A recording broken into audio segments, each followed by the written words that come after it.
Hello guys, I'm making this video to try to show you a little bit how to get comfortable with a terminal, especially if it's the first time you're dealing with it. I'm sure that this, when you open and you see that, it's not very, well, inviting to you. This is just a fancy way to talk to your computer. Instead of using your mouse, you're going to use mostly your keyboard to type commands and press enter to execute those commands. Okay? Simple enough. The first command we're going to learn together is pwd. Pwd stands for prime working directory. What it does is basically tell you, upon execution, where you are. So right now if I press pwd and enter, I get home alias gray.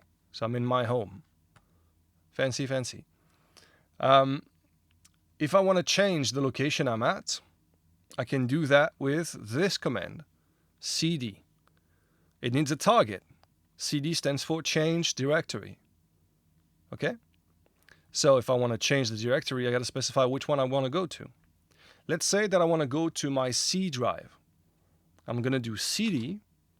There's a special notation which is mnt for mount the drive, and C.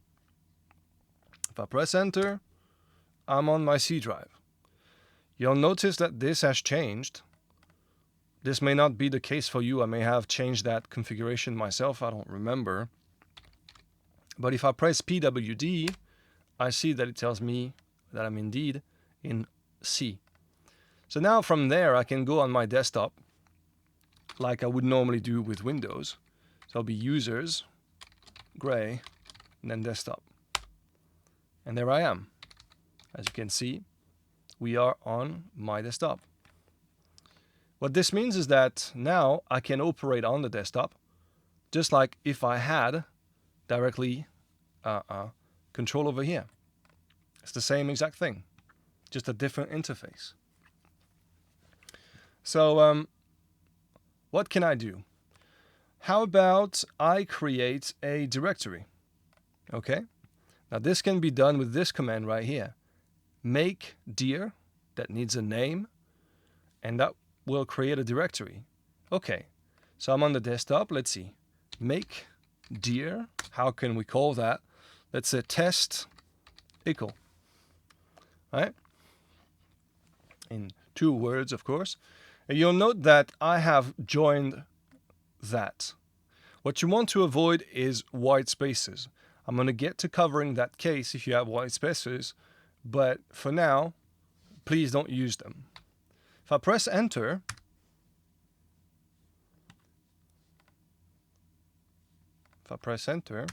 yeah, there we go. There's a directory that has been created on the desktop. So you can see that this and this are not 2 separate entities. This is just a special way to control your computer. Okay? So now I have a directory called test equal, fancy name, and if I look inside there with the Windows Explorer, well, it's empty. Makes sense, because I have put nothing in there yet. Now what if I want to go there? Well, I just type change directory. From where I am, I can already see that, so I type test equal, and it's there. And now I'm within that. Now from in there, what I can do is list maybe the content. Okay, so if I type ls, it returns nothing. Why? There's nothing in this directory. What if I want to list a directory that has nothing in it? Like the desktop, there seems to be plenty of stuff in there. Okay, so how do I go back from here to the desktop? I do cd ... like that. This puts me a level above. So now if I list, I get plenty of stuff. The highlighted ones are directories, as you can see, forum stuff, Sound of Kashmir, well, I guess you know this, FLP scanner, that's the script that I'm going to share with you on the forum, and the one we created, test equal. Okay? So now let's go back into the directory we created. So we are in there. And from that point, we may want to, I don't know, create a file. Well, we can do that with touch. I could say file.extension and press enter. And would you look at this? We have file.extension created here with a size of 0. Makes sense because it's an empty file. Okay? I can delete here the file like Windows would normally do with the delete. Or I can go there and press remove and name the file. If I do that, it disappears from here. Okay? Now you may say, what is the reason of using this outdated way to interface yourself? We have nice graphical user interfaces. The point is that if you want to run the script that I provided to you on the forum, you got to be a minimum familiar with this environment, because this is where the script is going to run. In particular, you're going to have to navigate to certain directories yourself. So we could go desktop, and then we could go to forum FLP stuff, clear the screen, list, and this is where basically I have my script set up. So right now from there, I know that I can run FLP scanner with the option to scan the whole directory. And this is my script being executed in this environment, okay?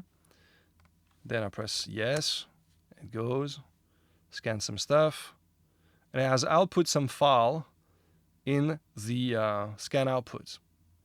Now you may say, oh, but I don't want to access that file that way. It seems very tedious. No, that's a real directory, so you can access it with Windows directly. Right? You can go to the scan output and see what was generated directly like that. Simple enough, right? Just that, obviously, if you are completely frozen in this sort of environment, well, using the script is going to be problematic. Okay, so as a little exercise, once you have your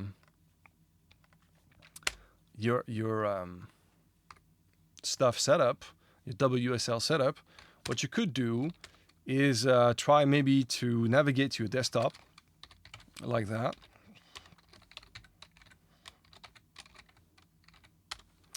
And list what's in there and create a directory, which is, I don't know, hello world.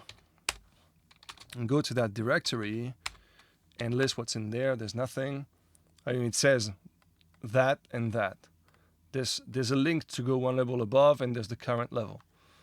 Forget about this because I use this command. If you use ls, you're not going to see anything. Then create a file. This is what happens if we do that? This is my file. What happened? It doesn't tell you an error. Okay. We got the hello world directory, get in there, and we got this is my file.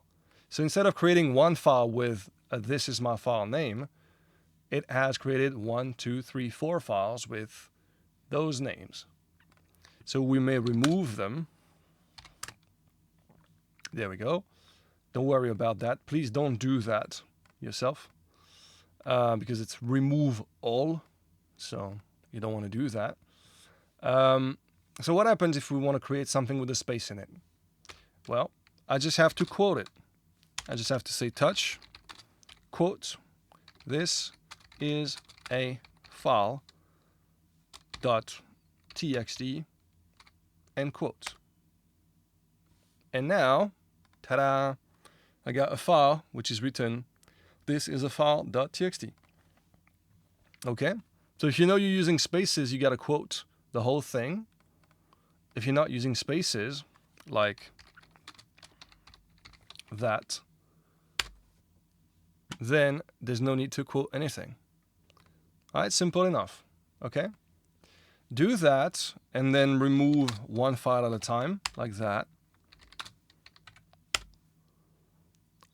This display is called escaping. Don't worry about it. The point is, when you're familiar with this sort of navigation, you feel like you can just navigate and list your directories, well, you just know enough to already use the script. And from that point, it will be pretty simple to just run into the script. That's the help file, by the way. But yeah, so try to get yourself up to speed with that. It's not that hard. In 5 minutes, I believe you can basically be comfortable enough, right? And by any means, read the help file that I'm making for you. Because if you don't read that, well, it's your problem if you don't read that. All right, see you.